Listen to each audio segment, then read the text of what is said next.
How to add someone to favorites on Facebook. So let's see in this video. Before moving forward, make sure to like this video and subscribe our channel. So let's begin. So the first thing you need to do is you have to open up your Facebook app and make sure you are logged in with your account. After that, in the right upper corner you can see your profile icon with 3 horizontal line. Simply tap on that. After that, you'll be able to see the feeds option over here, so tap on that. So after that, you can see the favorites option, so simply tap on favorites, and here you'll be able to see the minutes favorites option, so tap on that.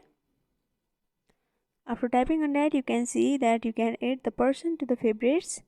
In order to it, you can tap on add option, and by doing that you can add a person to favorites. There is also another way to add a person to favorite. For that, you need to select a person whom you want to add to favorite. After that, you have to open up their profile, and here you can see I'm friend with that person, so you have to tap on the friends option, and from here you can see there's a favorite. So when you tap on that, the person will be added to your favorites. So by following this simple step, you can add a person to favorites on your Facebook. So I hope this video was helpful.